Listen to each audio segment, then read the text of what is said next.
The views and opinions expressed in this content are that of a continuously evolving nature and are subject to change as humanity evolves into higher states of awareness. So I went to Glastonbury. I used to go every year to the Crop Circle conference.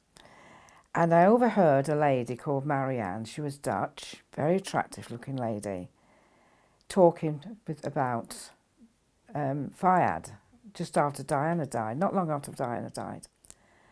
And so I wanted to talk to her, so I introduced myself to her afterwards, and when she stopped talking to somebody else. And we went and had a coffee, and I spent the whole weekend with Marianne. We really took to each other, and all the weekend, throughout the weekend, she kept saying to me, I've got to share something with you. I've got something in my car I want to give you. Please don't go without it. And she said it several times, and she said, it's very important that you have this. Didn't know what it was. So at 12 o'clock on the Sunday night, there was 2 cars left, pitch black, and she opened her boot and she handed me a package. So I put it in the car, came home.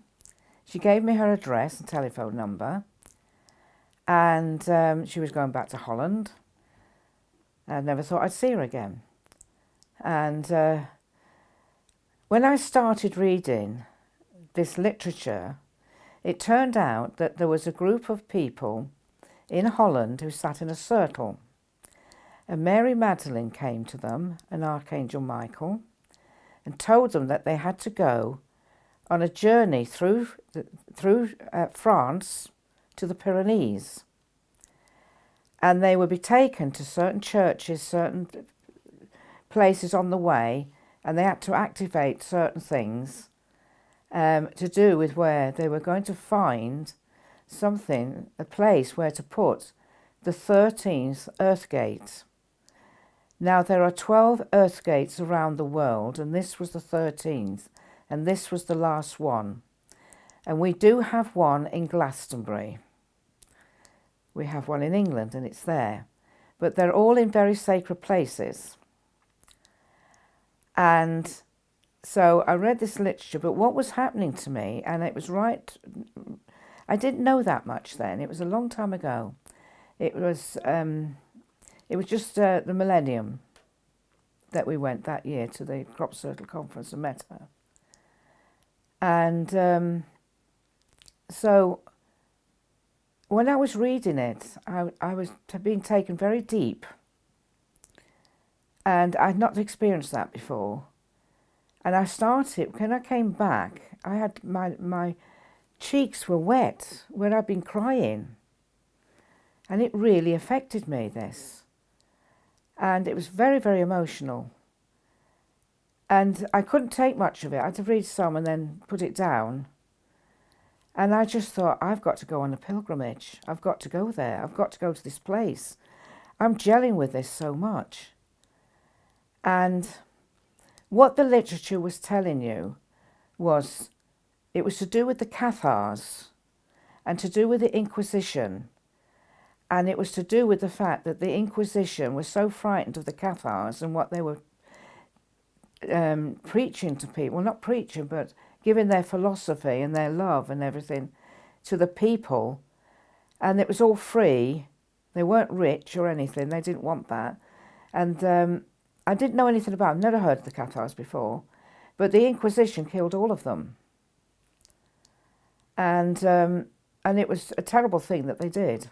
But that's all I knew from the literature. So I said to my husband, I want to go on this. I want to go to France. Please, will you take me? And he said, no, I don't want to do it. I don't want to go. And it was the first time, even to this day, that he's ever refused to take me anywhere. But he didn't want to go, and he said no. So I was devastated. Anyway, I asked a friend of mine called Carol Bell, and Carol was a great medium. And she said, I'll come, yeah. And I can drive. So I said, oh, brilliant. She said, I don't mind coming. I phoned Marianne, and she said, yes. She said, I'll meet you. I know where the inn is that you need to go to, where the 13th Earth Gate is. And you come by plane if you want to, and I'll pick you up from there. I'll have a car. And she said, I'm going to ask somebody, Anne. Do you remember Jane, who had the crystal skulls? She wants to go to Rennes Chateau, which is not far from there. She's writing a book about it. She said, I'll ask her if she wants to come.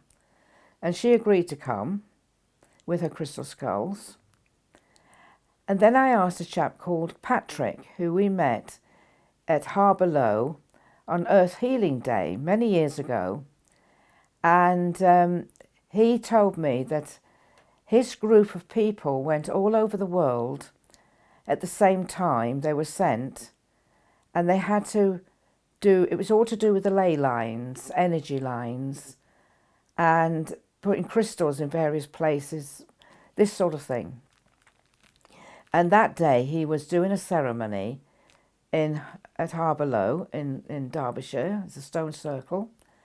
And he was putting crystals around and water. And he told us that the water came from Glastonbury, the male and the female water. And we started talking to him. We went for a meal with him. He was so knowledgeable and so lovely. And he became my friend. Although he lived a long way away, I used to meet up with him every now and again and do different ceremonies with him. And it was a great honour. And the fact that he wanted me to do that with him. And I'd take people along with me. And we used to have lovely days with Patrick. So I phoned him up and he said, Anne, he said, that's brilliant. He said, yes. He said, I know that area. He said, I know all about it. He said, when are you going? I said, well, I've picked May because it won't be too hot and too cold. And he said, what day are you going? I said, well, he told him the date because and he said, he said, I can't come. I said, you're joking. He says, no, he said, but he said, I can't believe that you want to do this because I've been looking for somebody to do part of, you need to take a geode. If I send you what I want to do on Ascension Day, which is when Jesus ascended, it's on the Thursday. And I need you to go to a place called Montségur. And I would like you to take a geode, which I will send you. And in case people don't know what a geode is, it's a stone, and when you open it, it has crystals inside. And he wanted me to take, and he sent me one, and he said, I want you to put one half at Montségur in France, but the other half, I will meet you at Harbour Low in August at the summer solstice, because you need to bring the other half to England. It needs to stay in England, and it has to be put in the stone circle. So I said, brilliant, absolutely brilliant. So he sent me all the stuff, told me what to do, and then I mentioned it to my son Peter, who lives in France. He phones me every Sunday for an hour, tells me all of everything, and I told him about it, and he says, I'll meet you, Mum. He said, I've always wanted to go there. He said, I'll take a week off. And I'll meet you at the airport, so you've got a car. Because Carol Bell, when we were discussing, it was a few weeks before we went, and she says, I can't go with you, Anne. She says, I'm getting Piccadilly and poppies. She said, I can't believe what I'm getting. And she said, they're telling me that I've got to go to France to do some work, but I'm not. I have to do it while you're there, and in another part of France. So I thought I'd lost my driver, but I hadn't, because Peter said he would meet me, and I had my wonderful son for a whole week to myself. It was absolutely fantastic for me, because when your children go away, you don't see them very often. And this is the one of my one child who was very interested in all what I'm doing, so I can talk to him about it, and he gets very excited about it all. So Carol, I'll tell you what happened to Carol. She got all these names, and And she was taken to certain places to do with these names. Now, I don't like to actually say that because I haven't got permission, but she did a lot of rescuing with these names. And she was told, she sat in her car and she was told to turn right, turn left, do it now, come away, go somewhere else. And that's what she did. And then she was taken home. But on the way home, it was 3 o'clock in the morning, she was going across the channel and she was told to get out of the seat and go to the front of the boat. So she went to the front of the boat, pitch black, but there was a man standing there. And she had a crystal and it had fallen on the floor and broken in half. And she got the words, "This is meant," and then she was told to go to the front of the boat and told to put one half of the crystal in one pocket, one in the other. And she went to the front of the boat and all she could see was a little light flashing. And it was on a buoy. And she was told, before she got to the buoy, she was told to throw one half of the crystal into the water now, which she did, and the other half when she passed the buoy. And she turned around to this man and she said, "Where exactly are we?" And because she got the words, "Now the two countries are one once again." And she was told that when she threw the crystal in one part of the boat, before the buoy, it was France, and the other part of the buoy was England. And she got the words, "Now the two countries are one once again." What that means, maybe there was no sea there at one time. There was just land. Who knows? But that's what she did her work. So Carol couldn't come, but the other thing that she did do was she sat and she says, "I'm getting some things for you, Anne." She said, "for when you go on this journey." She said, the first thing she said, "You're going to find a stone. This stone is very, very important that you find this stone. It's going to be in very shallow water. And it's going to be you'll be able to put your hand in and pick up this stone.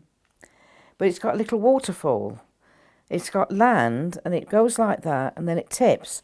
So you'll see bubbles around it. The only stone that's got bubbles around it, and it'll look yellow. It's very important that you find this stone. And it will give you strength because you're going to need strength on this journey," she said to me. "A lot of stamina." I said, "All right." And she said, "Now I'm getting these black things." She said, "I don't know what they are, but there's like rods and they're black and there's lots of them. That's all I'm getting. Look out for those." And then she said, "You're going to meet a man who is going to give you a very important message." And she said, "Look out for him." Okay. So off we go to France. I met Pete, Marianne, and Marianne took us to where the Earth Gate was because that's where we were staying. And it's in the garden. And the only water I saw was a little stream at the bottom of that garden. And there was a stone in the water. And this is my stone. It's the most precious thing I own. I wouldn't give, if you offered £1 million to me, I wouldn't part with this stone.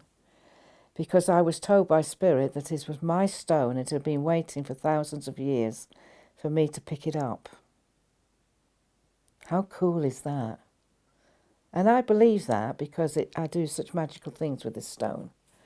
And it's only a stone, but it's worth a king's ransom to me. And it's part of that journey. And I needed to have it with me because it gives me strength. So there you go. Very important to have something like this. It's not a diamond or anything. More precious than that. So, I found my stone. Now, I was going to get challenges. Now, where they were staying, it was very big. And it was all spiritual. The only people that were staying at the time were Dutch, and they all spoke perfect English. It was wonderful. They were all vegetarians. They were all into Buddha and all the other things. And the people who were who owned they called it an inn, they were part of the trances. They were the one that was sent on the journey, and when they found the Earth Gate, they bought the place, and so that people could come to visit it. And so they were doing it up at the time, and where they'd put everybody else was one side of the big doors, and the other side, they said, well, we've put you and your son in this part, but you're a bit on your own. And I was a bit disappointed with that. I thought, well, I want to be with everybody else. But it was a bit eerie, this place. Anyway, you had to go up these flights of stairs, and they showed us these 2 little bedrooms, one either side. And but I had a lovely settee in mine. And Pete and I, for the full week, we used to talk till 3 o'clock in the morning. You know, it was brilliant. But I had to go to the, to have a wash and what have you before I went to bed. And the electricity wasn't working, and they gave us a lamp. And Pete took me across this long, big room, empty big room, and into this place where all the showers were and the toilets. And then he left me because I had to, I needed to be on my own. And all of a sudden, I went into panic. I was frozen, I was shaking, I was in absolute fear because I recognised where I was. And where I was in a Nazareth house convent, an old one. And I was in my childhood.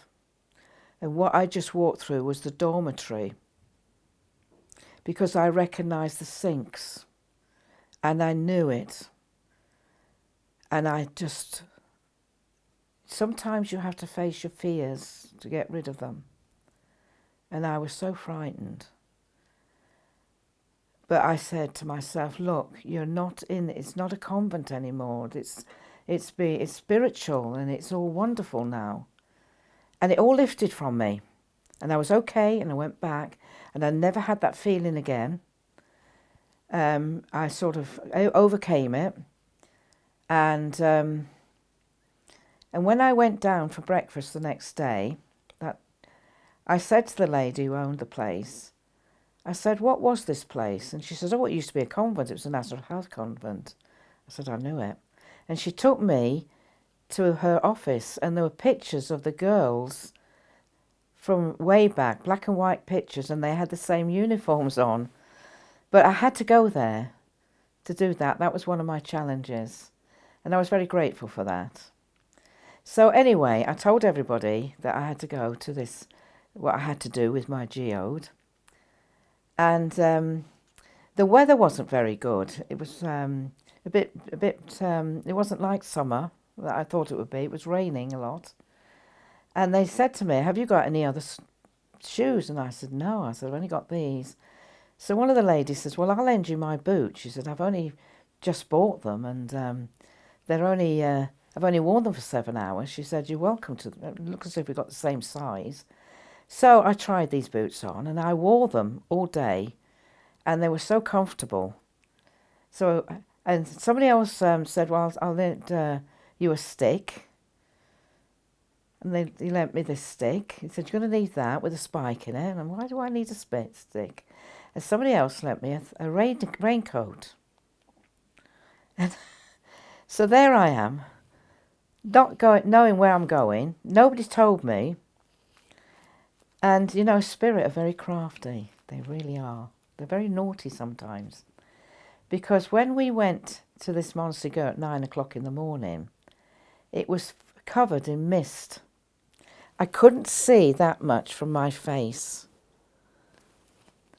If I'd have seen it, there's no way I would have done it, because I was suffering with sciatica at the time.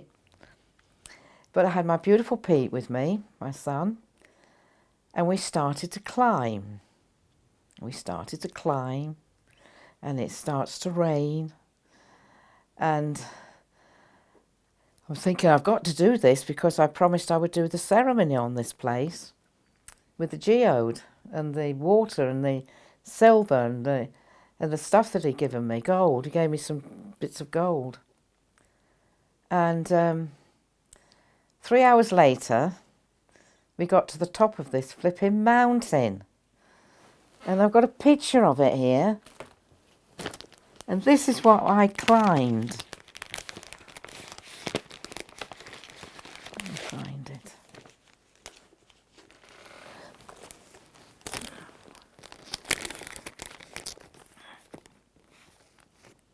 Just look at that.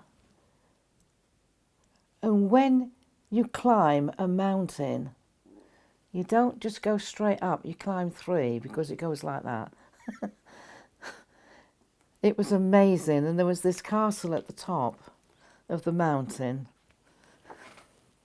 So I climbed the mountain and got to the top, and by then it started to rain and it was pouring down, absolutely bucketing.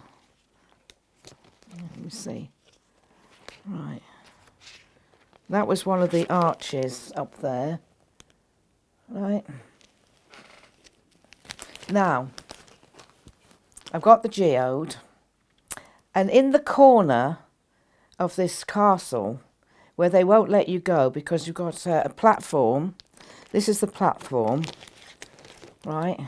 There's your platform, and you're not allowed to climb down. Now, it's a long way down, but Marianne said to me, she said, nobody tells me what to do. She said, I always meditate in that corner. She said, because it's very powerful energy there.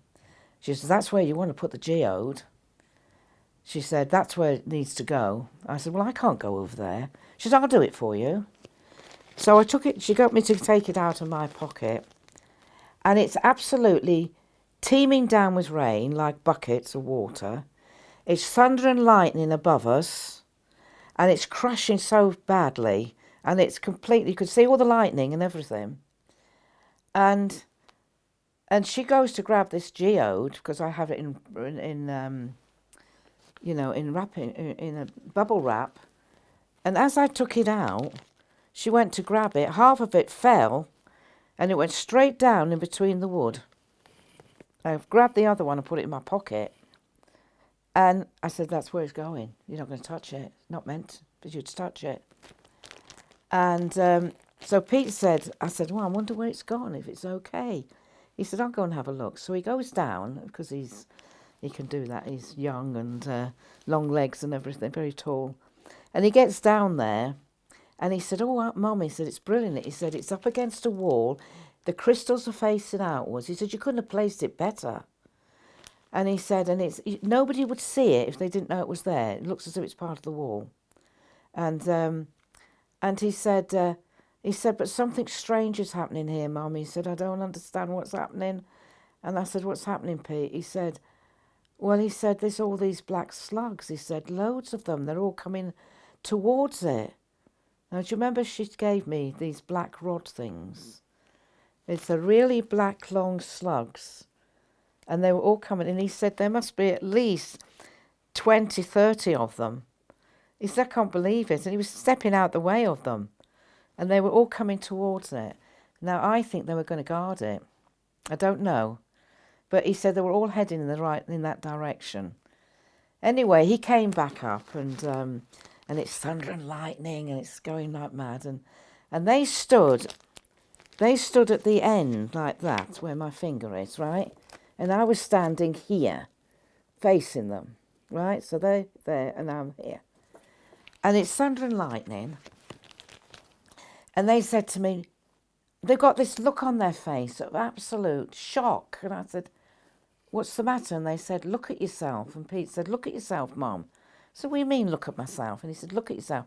And when I looked at myself, I had sunlight on me. And I said, how can I have sunlight on me? And they're going like this.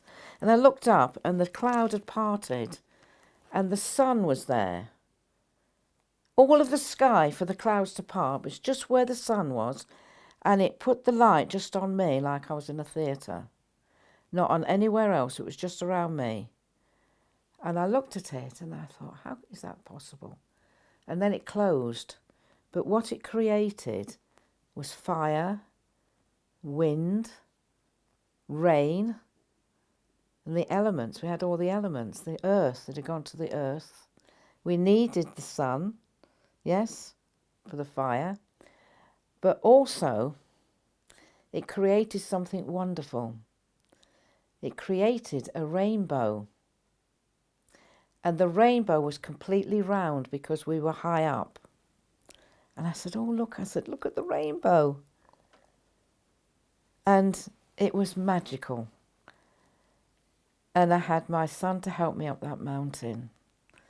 And he never lost his temper or anything. And I just thought, you know, you were so helpless once, Pete, in my arms as a baby. And now here you are helping me.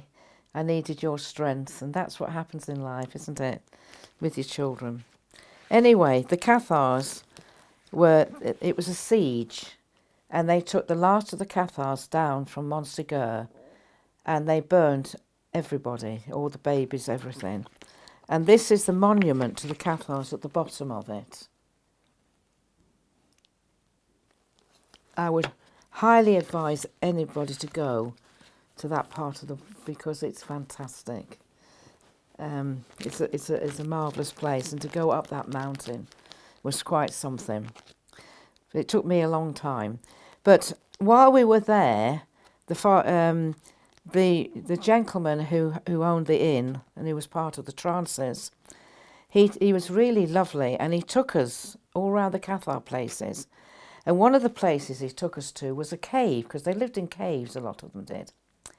And we went into this cave, and there was a wall, and I didn't see how Pete did it, but all of a sudden, he was up in the wall like this, and he put himself into that. Can you see? But the ledge is very small, it's very smooth, and it's high. And I said, how did you get up there? And he says, I don't know. He says, I had to go up there. I was up there. And then he jumped down. I said, what are you doing? He said, I need to turn round. He said, I can't turn round with shoes on. And he jumped off. And I looked like that to the man and missed him going up again. But I looked at the gentleman who was with us and who knew about Cathars. And he gave this look and said, yes, I thought you were. And he said, only a perfect Cathar can do that and know how to do it. Because when he turned round, he put his hands and legs out like this, which you can see in the photograph, like a cross. And he stood there, and I said, what are you doing, Pete? He said, I don't know. He said, but I've got to do this. I've got to do this. And this is what he did. He stood there for quite a while. And he said, you know, you were a perfect, which is one of their priests. Right, so this is the Earth Gate. Show you a picture of the Earth Gate. Right. There's one in Glastonbury.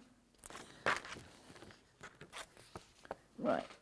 And you see it's got a big crystal. Right. Let's see how it goes now. Okay. So I proceed.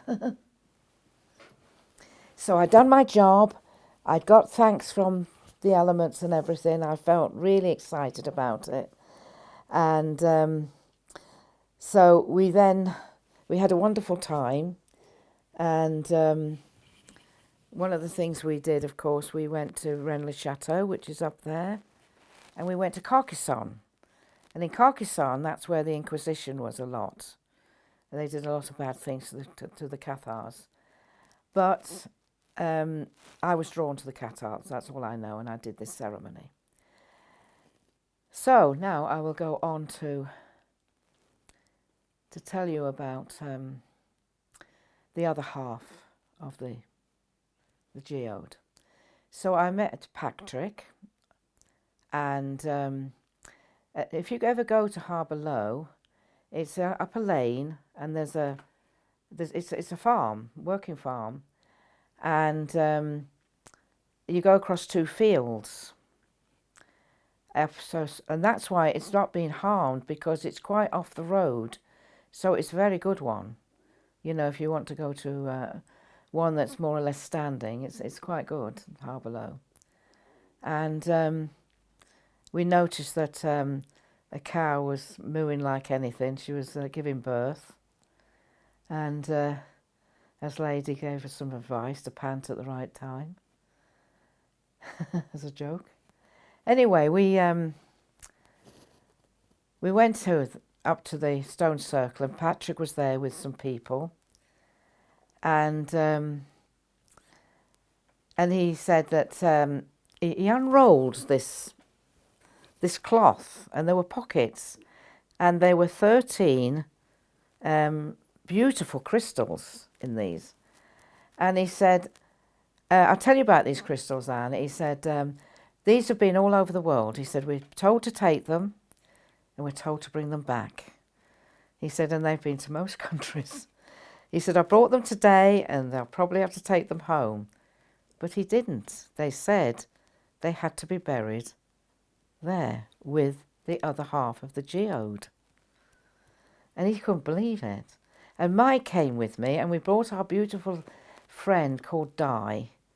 I just love Di to bits. She's one of these beautiful souls. Everybody loves Di, and it's a pleasure to know her. And she came as well. And so Mike was allowed to dig the holes where he wanted to put them, and Di was to put the crystals in. And with me, he said, right, he said, now find where you want to put your geode. And I found a spot. We started to dig, and up came a crystal with a wedding ring on it. And then we found a silver sixpence, a really old silver sixpence. And I said, oh, we're finding treasure here.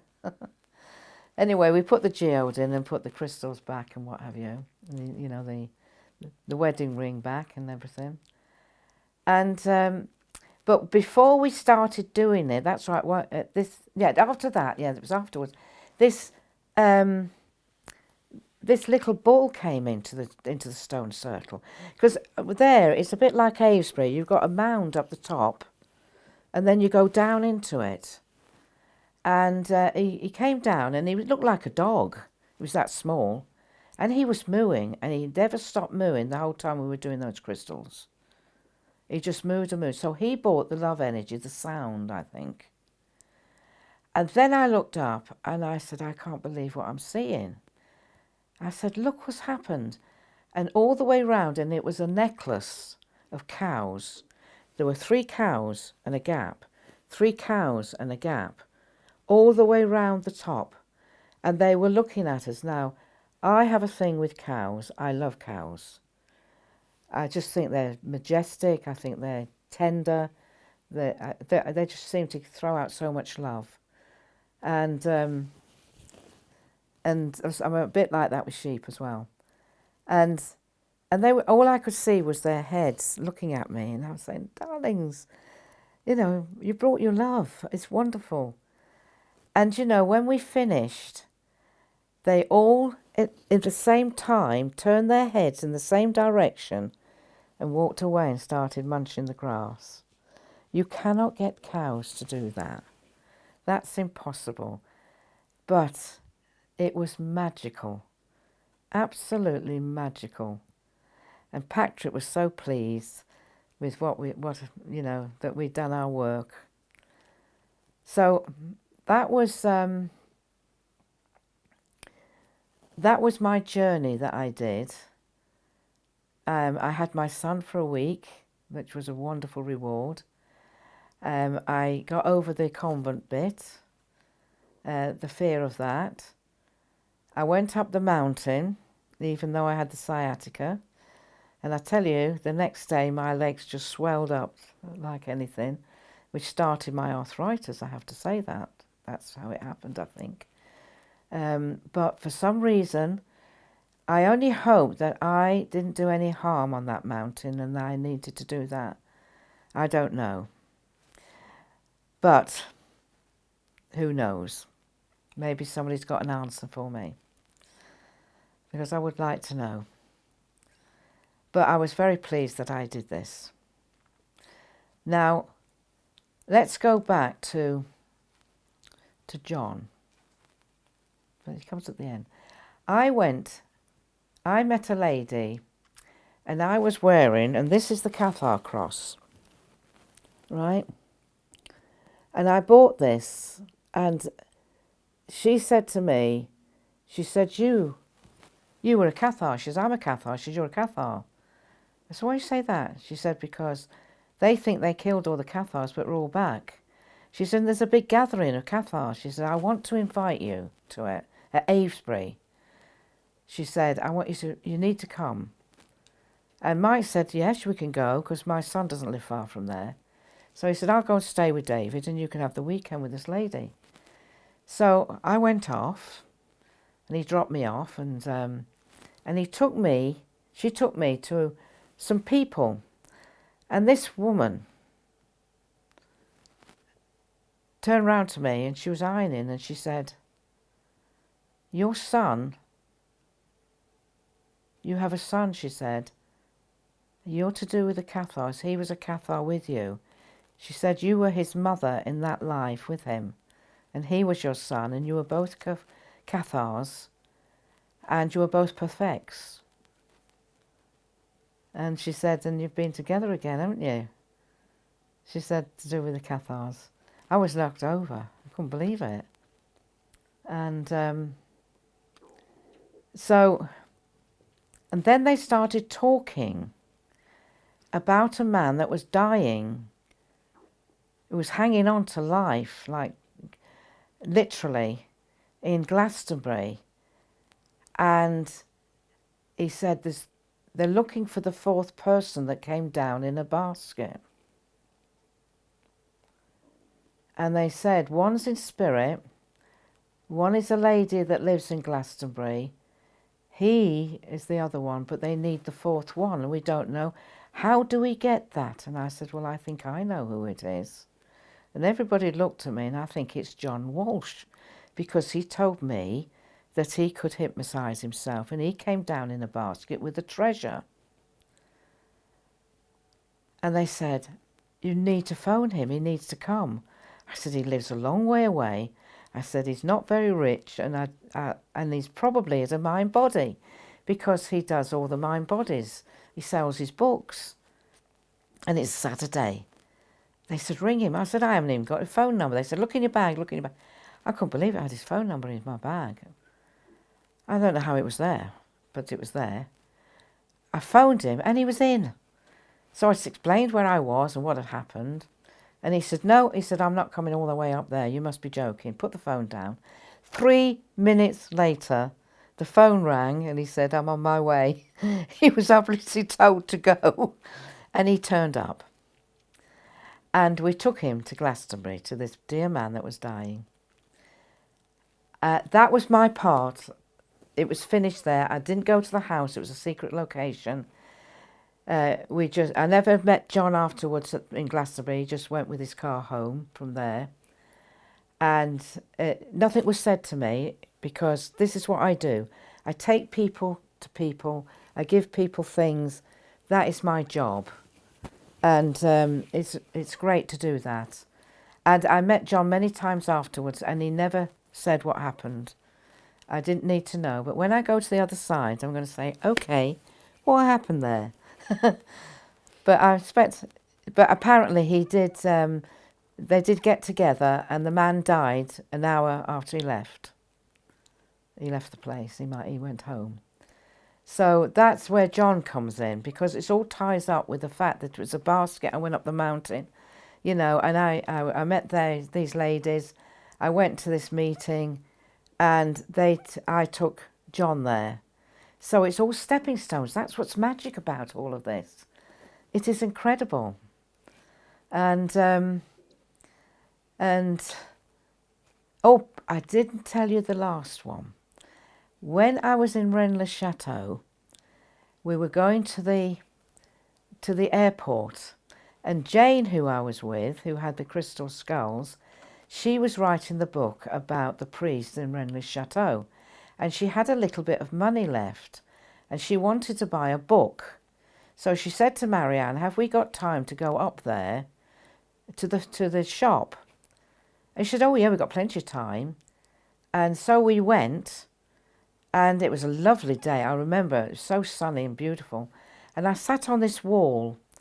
And if you go to Rennes Chateau, it's up a hill. It's it's a steep hill, and you overlook a valley, and the smell of all the herbs coming off the mountain was overpowering. It was wonderful. And I'm sitting on this wall, and this man comes. He's got a very smart suit on, and he comes and sits next to me, and I'm wearing the Ankh. Now, I have jewellery which are like, I picked them up for that day. I don't know what it is, but I just, I feel I've got to wear this today. And I put the Ankh up. Now, I don't very rarely wear the Ankh. And I'd even taken it with me to France, and I was surprised I had it. But I picked it up and put it on. And that's what drew him. He said, "Ah, my dear," he said, "I see you're wearing the Ankh." And I said, "Yes." And he said, "Have you ever been to Egypt?" And I said, "No." And he said, "You must go to Egypt." He said, "Let me introduce myself." He had this very posh English accent. He said, "I'm very famous." He said, "My name is..." And he was a professor, and he was an archaeologist. And he said, "And I worked in 3 places." He said, in Cairo, in New York, and in London, in the big museums. And I've written books, and I've been on television and everything. I didn't recognise him. I'd never heard of him. And he said, "I have to give you something." He said, "I've got to tell you something that is a secret. I cannot tell. If this secret got out, there would be wars over it." And he told me what he'd found.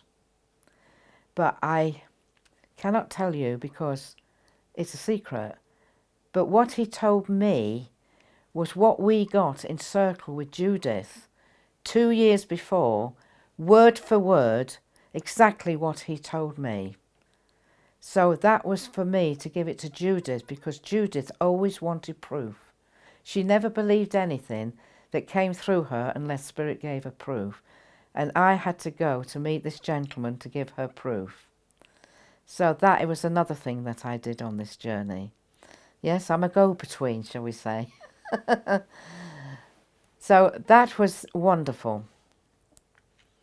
And when we put the geode on in England, as we left, the cow had given birth, so we had a birth. A little baby cow was born. So that was really what happened with this journey, because I went on it. And now I would like to talk about something. Oh yes, I carry on now. Okay, so I wanted to find the Earth Gate in Glastonbury. So for 2 years I went to Glastonbury. Nobody had heard of a Earth Gate in Glastonbury. I couldn't find it anywhere. And we were going this weekend, and I always stayed. I like to stay at, if you know Glastonbury, at Daisy's, just off the car park. And I always book it a year before, so I make sure I get it. And 2 weeks before I went, she phoned me and she said, "I'm awfully sorry, Anne, I'm going to have to let you down, but I have to have your room." She said, "But I've got a booking for 2 weeks for people who are coming from abroad. And if I don't give them that room, they'll go somewhere else." She said, "I'm so sorry." She said, "But I've put you with a friend of mine." She said, "And she's very spiritual, and she's going to take you in. It's a bed and breakfast. She does a lovely breakfast." And she said, "So I'm looking after you, you'll be all right." So I said, "Okay, that's fine." So I went to this other lady.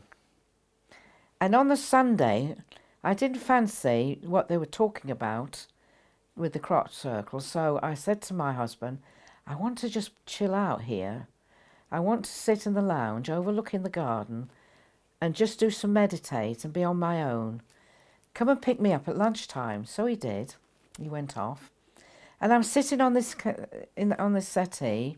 I hadn't looked at the garden. I'm just sitting there meditating, and all of a sudden I could hear this harp playing.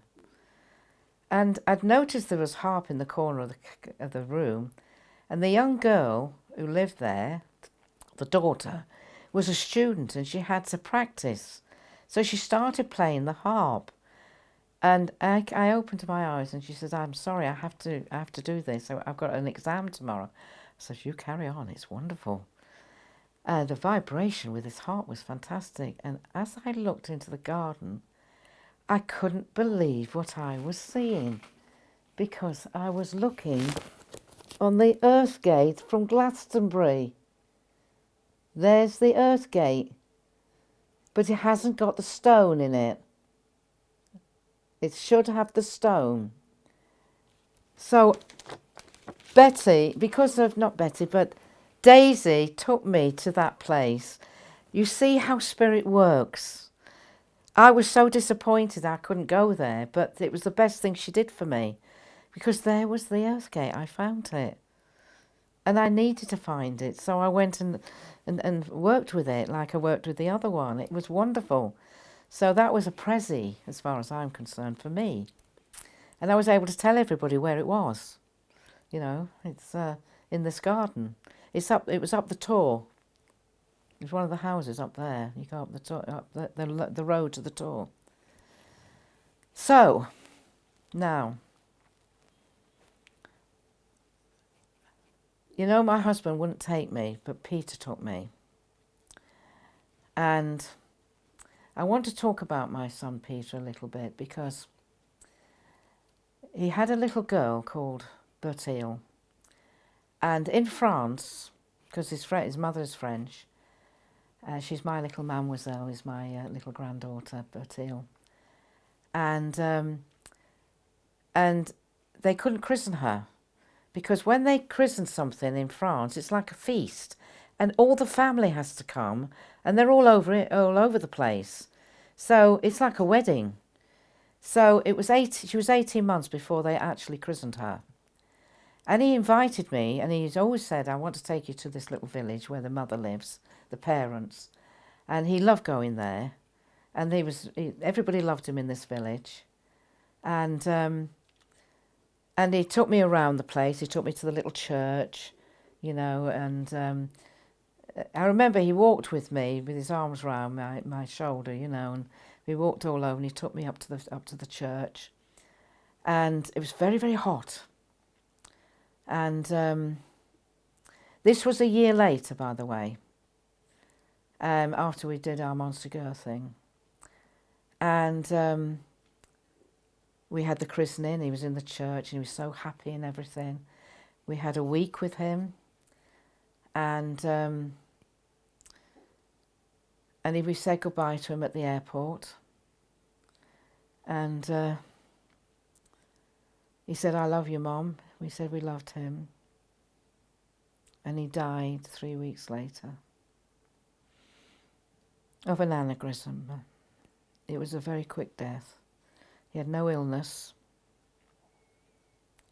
He died on a beach.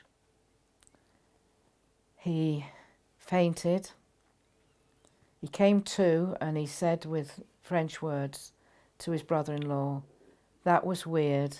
What happened there? I had the weirdest dream, and yet he was only out for a second or so. And with that he vomited and he died of an aneurysm. And of course, when I was told the next day, I went crazy. When she phoned and she said, Peter is dead, I couldn't believe it. And I went mad for 20 minutes. Everything shook inside my body. I went into real shock. I was pulling my hair, was banging my head against the wall, walking up and down the hallway, screaming, no, no, no. And then I stood there and I said, this has got to stop.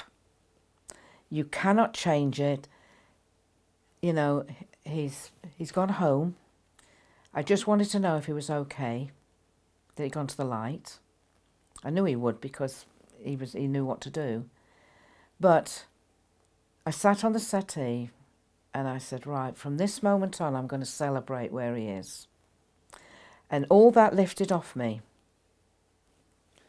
I'm not going to mourn him, I'm going to celebrate him. Because that's where he's meant to be. You pick the time you die, and that's it. And he did give us 36 years of his life, and it could have happened at any time, apparently. So I phoned two mediums. One was Judith, who I talk about a lot, and she said he's with Archangel Michael.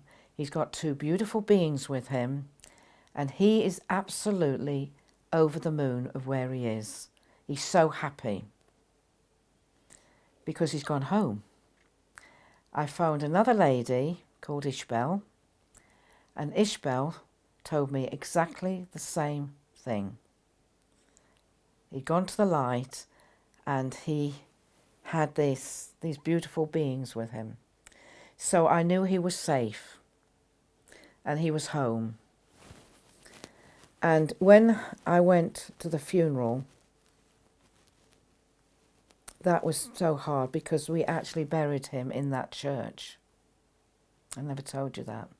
I had to go 3 weeks later to that church, and that was a big challenge for me. And Benedict, she came in. I felt so sorry for that beautiful lady. Oh, she's wonderful, my Benedict. Love her so much. This is his partner, of course. She came in and she looked like an old lady, and she was all in black with a veil. She looked terrible with her sister. She's a twin, identical twins. And she sat next to me and she said, "Can you forgive me for what I did to Peter?" And I looked at her and I said, "Don't you dare ever say anything like that to me, ever again." I said, "How dare you say that?" I said, "You made my Peter the happiest person. You were wonderful. He loved you and you loved him, and he always praised you." I said, "Why are you saying that?" And she said, "Well, we could have saved him." I said, "You couldn't save him. He died instantly, darling." She said, "We should have tried to save him." And she was blaming herself, poor darling. And that's why she said this, you know. But I lifted all this thing from her face. She became young again. She was carrying all this burden, that dear lady. You know, so that was something. I always remember that. And as we were going towards I had to go to the church on my own. And I asked my beautiful, my oldest son has got a stunning wife called Julie, and she's wonderful with him. She's a perfect person for him. And she's given me two beautiful grandchildren and a great-grandson I've got now. And she came with me because she's a bit psychic. She's psychic. And we were going up towards the church together. And everybody was asleep because it was 2:00 in the afternoon. And everybody else had gone to see Peter's body. And we were on our own. And as we walked up towards the church, we started to get goose pimples. And it was it was at 1903, so it was very, very hot that year. And it was hotter than it was here, and I think it was in the 80s here. And we had goose pimples all over us. And we felt this energy, and we felt these, it was like wings around us. And Peter was there. We could tell he was helping me to go up to the church. And there was this dog. It was a very old dog. And it was leaping in the air and barking like mad and going crazy, chasing its tail and jumping up and down. It was looking at us and going crazy. Well, you know, animals can see spirit. And I'm sure that animal could see it, because I was told later that that animal was so old that it never moved. They had to pick it up and put it, you know, because it was on its last legs, and they couldn't believe that it did that. But we went to the church, and I had to go, and I had to talk to the people in that village. And I had Catherine, my brother's another beautiful girl. She's lovely, Catherine is. She's French. And she translated for me, and I channeled him to the people to look after his daughter and everything. I'm sure I was channeling it because I don't remember what I said. And Mike turned around and he said, well, I've never heard you talk like that before. And it's not me to do that in those days. But I had to talk to the people. And I thanked them all for Peter, you know, what they did with him. They all loved him and everything, accepted him in the village. And I had my Cathar cross on.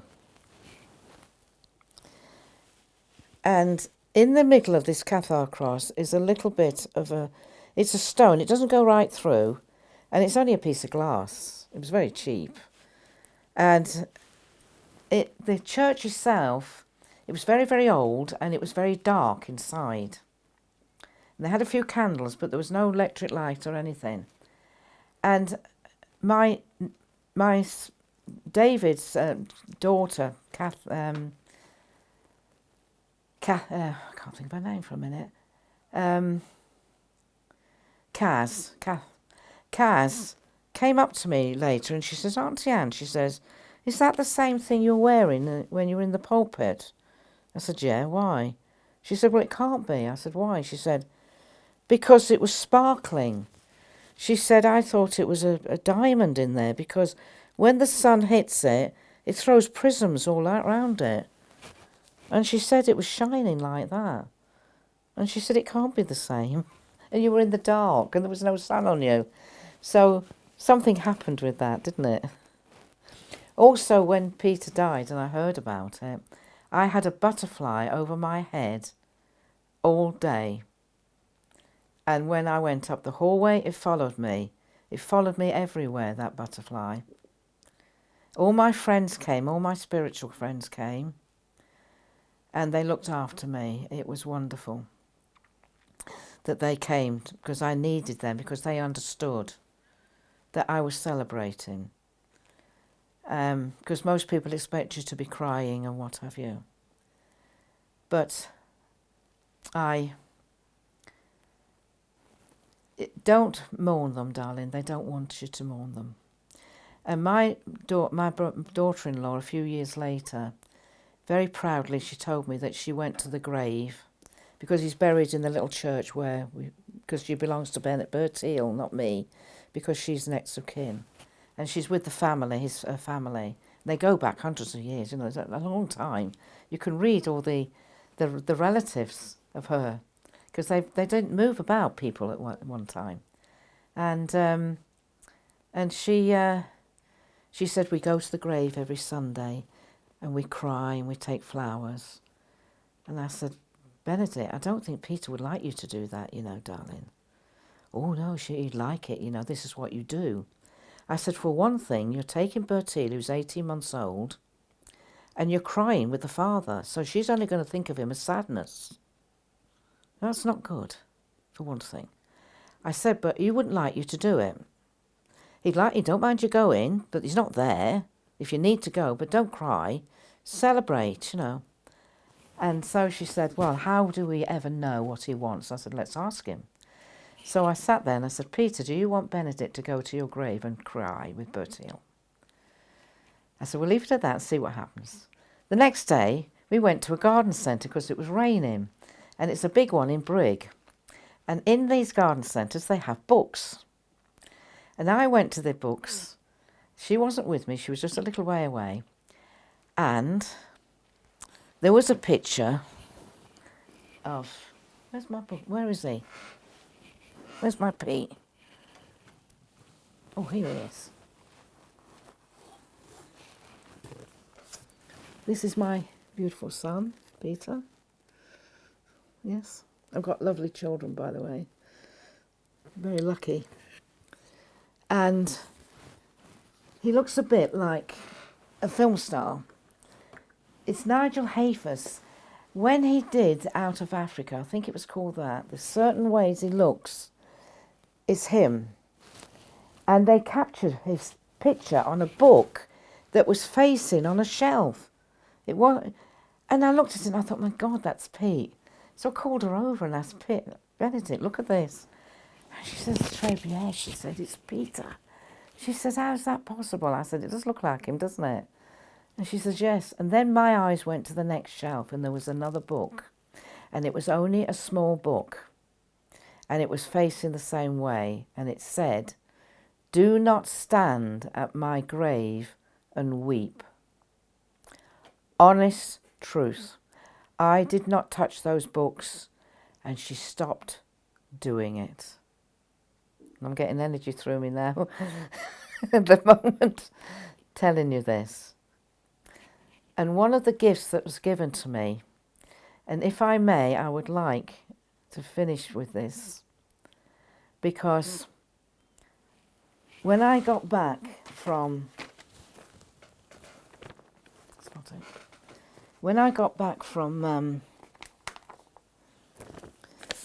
burying my Pete, you get lots of cards, and I got a card from Judith. And Judith channeled this. It was on my birthday, and it was the day we were travelling there, because Peter died on the 8th. And we went and we were on the ferry when this happened. And I got back, and this was in the post, and I'd like to read it to you because I'm very proud of this. And she channeled this, and it says, "From Peter, Anne and Mike's son. When one has the opportunity to look upon a life, one can look back without any thought within the mind of how a life should have been lived. One has the opportunity to look at how it was lived, and I speak for the young man Peter. I speak because what is and has been done. One has to say that one has lived for the Spirit, and if nothing else has ever been achieved in his lifetime, he has achieved that goal, and only so many spirits gain. He has, in a sense, achieved the Golden Globe, whatever that is. He is accepted among spirit.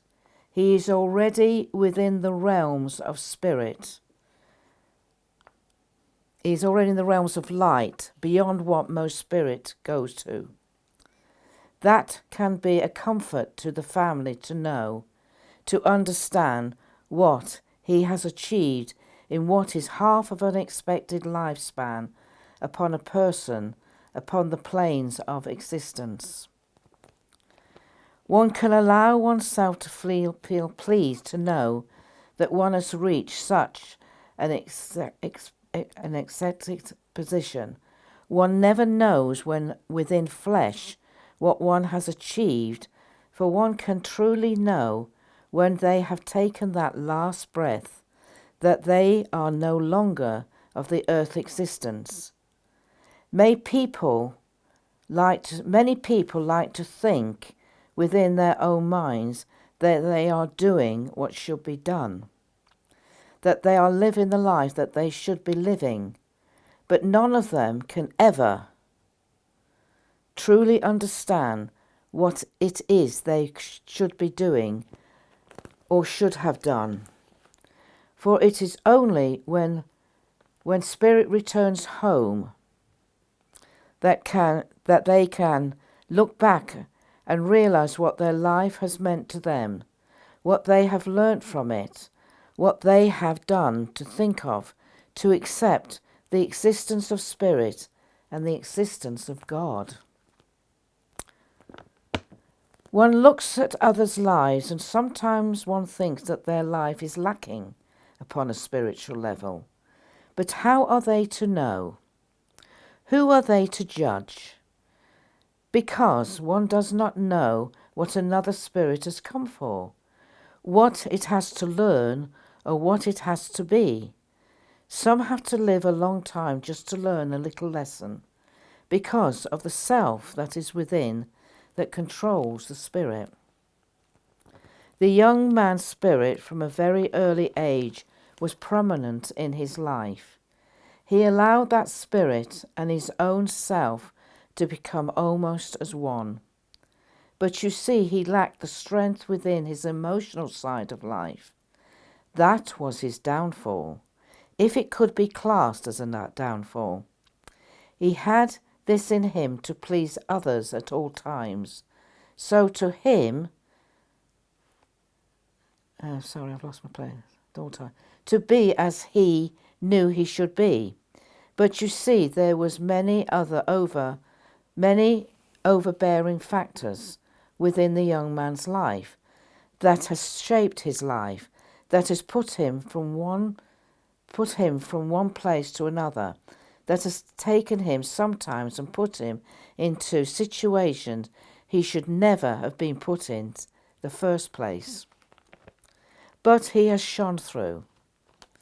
There is not one person in flesh that can say that he did them any wrong, that he did what was right, but that was his failing.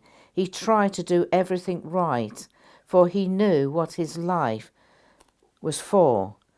I can put it into context that in years gone by, how he could have been a saint. That how good he was. He would have cringed in his skin if you had told him that when upon the earth plane, because to him he was simply doing what he knew he had to do.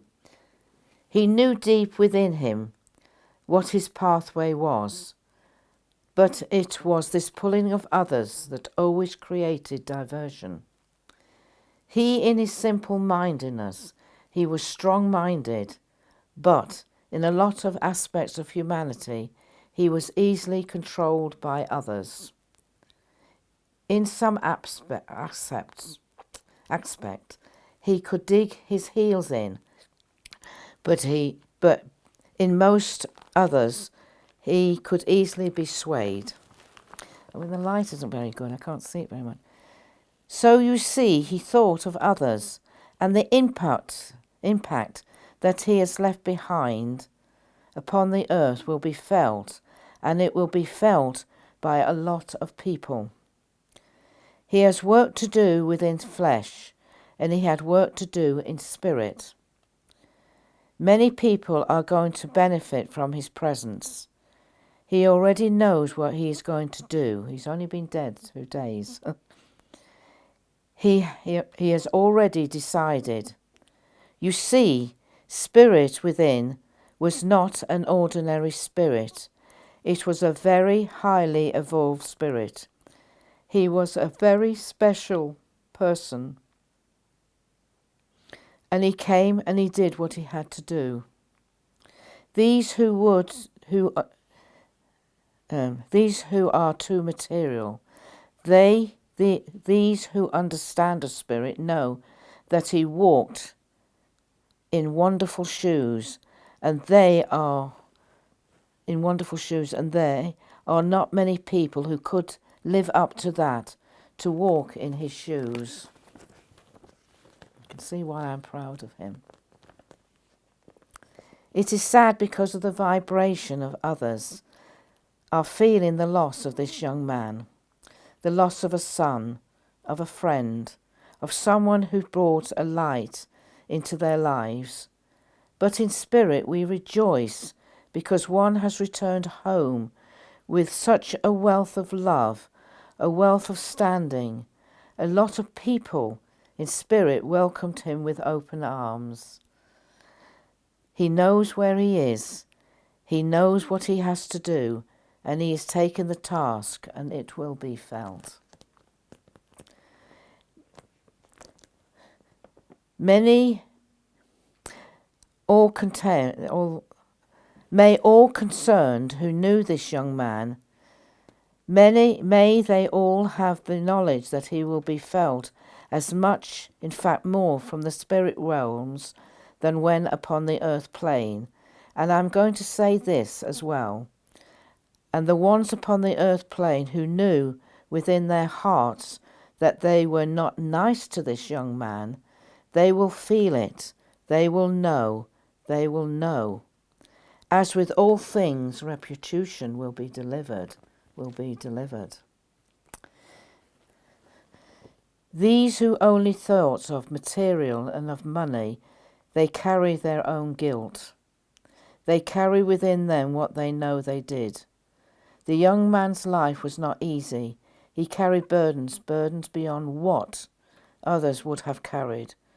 But he tried to carry them in silence. He tried not to burden others with his problems. But he is now free. He is now a spirit that shines so bright. He is where he belongs. So I say to you, think of him as he is now, not as he was. Think of him as having achieved all that any spirit could have achieved upon the earth plane. Yes. He left within the light of his spirit so bright. He left, yes, he has left behind much heartache, but all will be revealed in time. His legacy of what he has left behind, his legacy that he carried upon the earth plane, and what it will be revealed in such a few short years. His love, his commitment, his zest for spirit and for what is right will be carried on by others. He was a fine young man. A fine young man. It always gets me, this bit. And no one can say otherwise. But in spirit he sits up there, and he's earned the place, and he's earned it without retribution. So, you see, life within flesh, until you are called home, and none of you know when it's your time. So live it as you should. Live it and know that it could be your last. For the work of spirit goes on, whether it is here or whether it is with us. So I will thank you and I will bless you. And we said, thank you, bless you. All I can say is that helped me so much.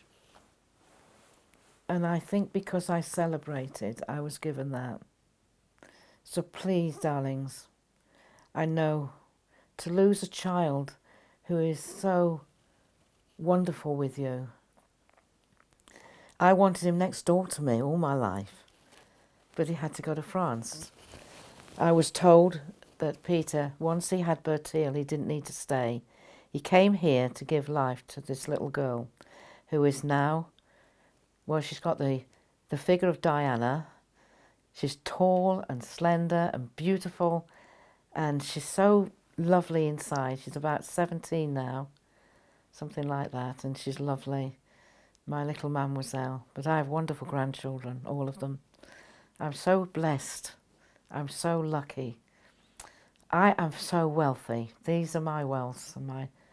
So I did the job. And they gave me Peter for a week. Wasn't that wonderful? And they took us to...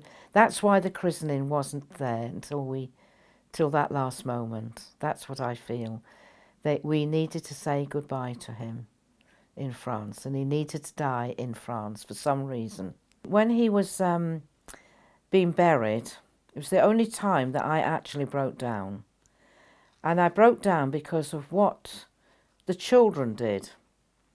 Now, the children of the village, they all got to know Peter because he used to, build bonfires. He had a thing with fires, and he loved to, and they used to save all the rubbish for him. So he used to build the bonfires. The kids loved it, and he taught them how to, do potatoes in the fires, in the embers and what have you.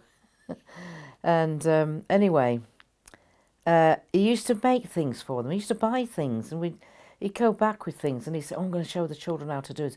He was very good at making kites. He used to make kites for them, that sort of thing. And anyway, he taught them how to make an aeroplane. One of these little aeroplanes. And all the children in line, there was about 20, 30 of them, there's quite a few, from little tiny tots. They'd all made an aeroplane, and they flew the aeroplane into his coffin. That was made with love. Didn't cost anything. And those children the day before all made a little aeroplane and gave Peter a gift of an aeroplane because he loved aeroplanes. And that is when I cried. And everybody looked at me and were amazed. Why are you crying? But I don't think they realised what the love was going in there with the children. Yes, that's what I saw. So that was something. And also, just before he died, just before he came after he came to Montségur, we went to visit him. It's the last time I went to his house. And I went into the garden. He got a little bonfire, and he had an orchard, and he was chopping up bits of wood to put on the bonfire, and he had a staff, and this was the staff, and he had this, and he was going to put it on the bonfire. It's very long. And I said, "Oh, Pete, what are you going to do with that?" And he says, "Oh, I'm going to chop it up." And I said, "Oh, can I take it home?" And Mike said, "You'll never get that in the car." I said, "I will." Because I've just read a story, somebody said that you needed to put prayer staffs around the place in sacred places. And I was looking for something like this. So I thought, well, I could do that with this. So I took it home, put it in the corner, and my friend, her name's Connie, and she phoned me up not long after he died, and she said, "I've got a message for you from Peter." And I said, "Oh yes." She said, "No, it doesn't make sense to me." She said, "It probably makes sense to you." And she said, "He said these words, 'My rod and my staff will comfort you all the days of your life.'" That is so precious to me. And when I meditate, I hold it, I bring Peter. But it's and that's why I was taken into the garden at that moment to tell them that food was ready with my husband, and they were in the garden, and I took the staff home, and it was meant for me to have it, not for me to put it somewhere. That's how I feel. But because I took the attitude I did, I got lots of people seeing him and saying about him. And what happened was, I would go to a mind body and somebody would come up, or somebody would say, "I've got a young man behind you." They describe him. He died on a beach in a foreign land very quickly, just like that. He got pain here. Something wrong with his brain, just went like that. So,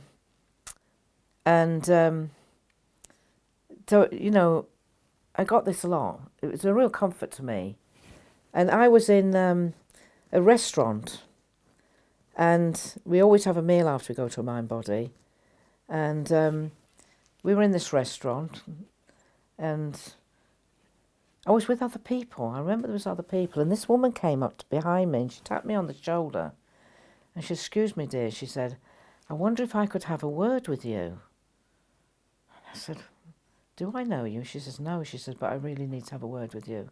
She said, "It needs to be in private." She said, "Could we go to the toilet to do it?" So we went to the ladies. Nobody was in the ladies. And she said, "I don't want to frighten you," she said, "but I'm a medium." I said, "Well, so am I." She said, "Oh, thank God for that." She said, "Because I've had this young man for half an hour bugging me," and she described him to a T, died on a beach, and he wants to give you a message. He's telling you how much he loves you now and everything.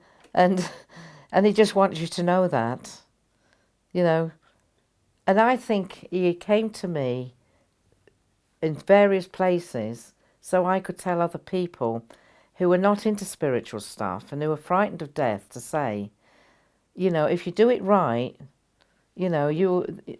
there's nothing to fear. And that was one of them. There was another one who came, and she did readings. You get a bottle, and it's got half-coloured bottles, and you pick a bottle, and they do a reading on it. And she had people round her all day long. She sold them, and she did readings. And I always remember it was 3:00 in the afternoon, and there was nobody round her at all. And she walked towards me, and she stood in front of me, and she said, I've got a young man here. And she said exactly what happened. And she said, he just wants to know that he's here and he's with you. And he's given you all his love. And I said to her, I said, oh, I must give you some money for this.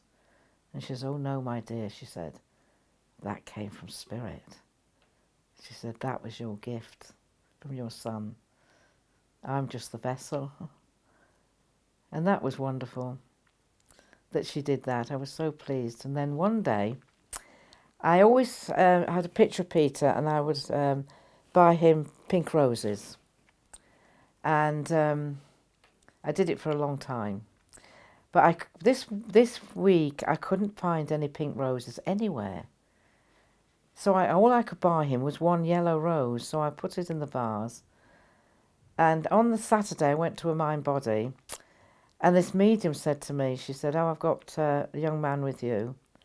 She said, and he gave me this, I mean, he gave me so many messages. You can't remember them all. I've got them written down, but I haven't got them with me. And she said, but he's laughing. And he's saying, thank you for the yellow rose. She says, that makes sense. And I said, yes. They give you proof, you know. So, as he said, he will be felt by many people afterwards. And he's actually gone into people and given me a cuddle, because it's possible. Telling me how much he loves Mike and I, and, you know, how much he misses us, but he's very happy where he is. And so that's it was sad, but I have ordered him to be there when I come out of my body. And I'm sure he will be.